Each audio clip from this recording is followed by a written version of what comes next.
Salve, salve galera, vamos chegar agora com as últimas informações do Flamengo, que bateu o Fluminense, hoje lanterna do Campeonato Brasileiro.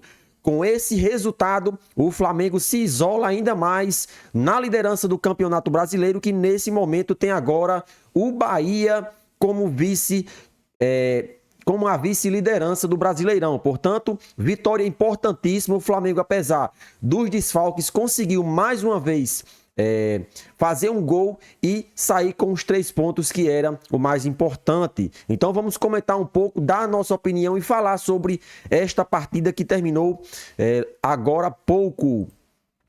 De acordo com o site Coluna do Fla, que traz o seguinte destaque: Flamengo vence lanterna Fluminense, árbitro, VAR e CBF. Isso mesmo. Mais uma vez o Flamengo é prejudicado em alguns lances duvidosos, se sempre é contra o nosso Mengão. Teve um lance no primeiro tempo e também no segundo tempo que sequer o VAR chama para revisão à beira de campo. E parece que o juiz tentou compensar esses erros com o pênalti do Flamengo, mas que foi pênalti sim. O jogador se desequilibrou, caiu e com isso fez com que Bruno Henrique não seguisse na jogada. Pênalti claro, o VAR, graças a Deus, não interferiu. Deixou a marcação de campo prevalecer e Pedro marcou o único gol da partida. Flamengo 1, Fluminense 0.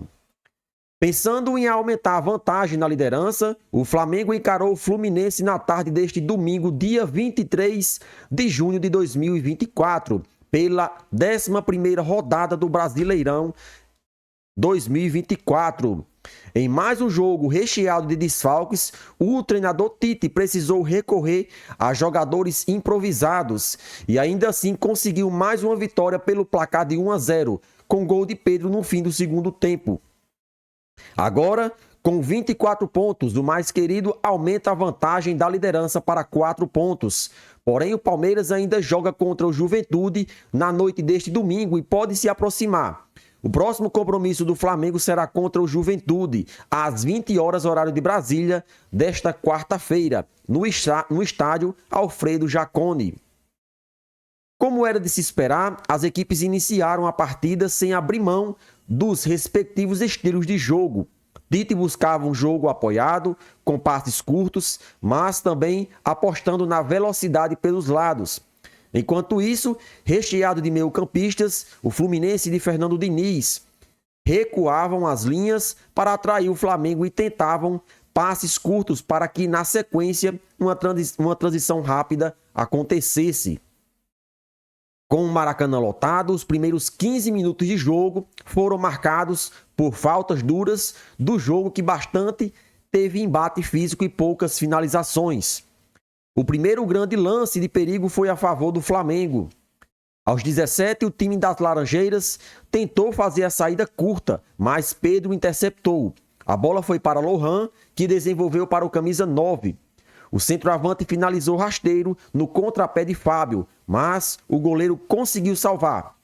A bola ainda sobrou para Bruno Henrique, mas o atacante se perdeu no domínio e acabou se desperdiçando uma chance clara de gol.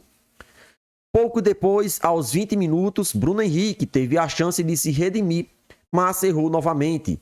Ainda em campo de defesa, Davi Luiz fez um ótimo lançamento para o atacante, que dominou e conseguiu vencer Samuel Xavier na corrida. Contudo, quando invadiu a área, se desequilibrou. E a pressão do Flamengo segue forte, com mais uma chance desperdiçada aos 22. Em mais uma interceptação da saída de bola, Pedro dominou e tocou para Lohan, na marca do pênalti. Porém, o jovem chutou mal e perdeu grande oportunidade de abrir o placar. O filme seguiu se repetindo. Aos 28 minutos foi a vez de Gerson perder mais uma chance após a pressão alta funcionar. O próprio camisa 8 foi quem desarmou e tocou para Lohan. O meia desenvolveu para o Coringa, que chutou forte, mas mandou por cima do gol. No fim do primeiro tempo, aos 45, o Flamengo ainda teve mais uma grande chance para abrir o placar, nos pés de Lohan. O garoto recebeu um lindo passe de calcanhar de Luiz Araújo e ficou cara a cara com Fábio. Na finalização, Lohan bateu no contrapé, mas o chute saiu mascado e o arqueiro conseguiu salvar com o pé. Na cobrança de escanteio, Davi Luiz e Ganso se envolveram em uma confusão e ambos acabaram amarelados. Na sequência, quando finalmente houve a cobrança, o meia tricolor novamente segurou o jogador do Flamengo em 2 ocasiões, mas a arbitragem, comandada por Rafael Rodrigo Clay e com Rodrigo Guarizu no VAR, ignorou totalmente. Com isso, apesar da pressão rubro-negro, o primeiro tempo acabou sem mudanças no placar. Na etapa complementar, o Flamengo teve uma mudança logo no início. Davi Luiz, que sentiu dores no joelho direito, saiu para o lugar de Léo Pereira. Logo no primeiro minuto, o jogador deu indícios de que não mudaria. Isso porque Lohan aproveitou a sobra de bola e enfiou para Luiz Araújo. De fora da área, o atacante buscou um chute colocado, mas mandou para fora e perdeu outra chance clara de gol. Aos 7 minutos, Wesley conseguiu desarmar Diogo Barbosa na área e passou para Lohan. O camisa 19 levou para a linha de fundo e tentou chutar cruzado para Fábio defender. Menos de um minuto depois, Bruno Henrique disparou pela ponta esquerda e levou a melhor coisa dos defensores do Fluminense. Na finalização, Fábio fez grande defesa e impediu o gol do Fla. Aos 12 minutos, mais uma finalização do Flamengo e mais um perdido de pênalti. Após cabeceio de Léo Ortiz, a bola tocou no braço de Samuel Xavier, mas a arbitragem entendeu como uma mão colada no corpo e não assinalou infração. Repetindo a estratégia usada no jogo contra o Bahia, Tite decidiu sacar Lohan e colocar Alan aos 20 minutos. Com isso, Gerson passou a desempenhar a função mais avançada no meio-campo do Flamengo. Já na nova posição, Gerson fez um lindo lançamento de trivela para Bruno Henrique. O atacante avançou pela esquerda e desenvolveu com o Coringa, que tentou um passe de calcanhar. A bola buscava Pedro, mas a zaga adversária conseguiu cortar.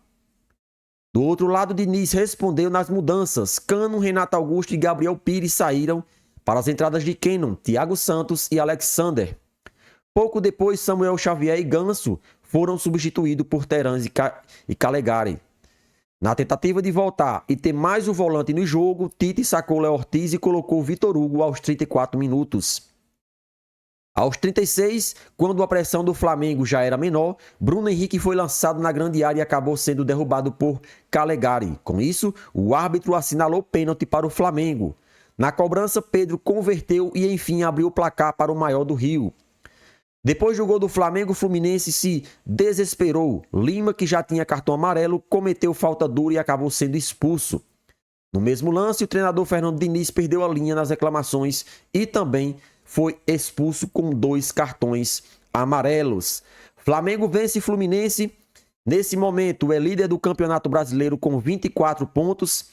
Pode ver essa diferença ser diminuída se por acaso o Palmeiras vencer o seu jogo de logo mais, mas todavia temos que destacar a importância de o Flamengo sempre estar pontuando dentro e fora de casa, né? Então isso é muito importante nesse momento se a gente for levar em consideração os muitos desfalques que a equipe tem. Portanto, Flamengo 1, Fluminense 0. E aí, nação rubro-negro, o que vocês acharam da atuação do Flamengo? Participe e deixe a sua opinião nos comentários.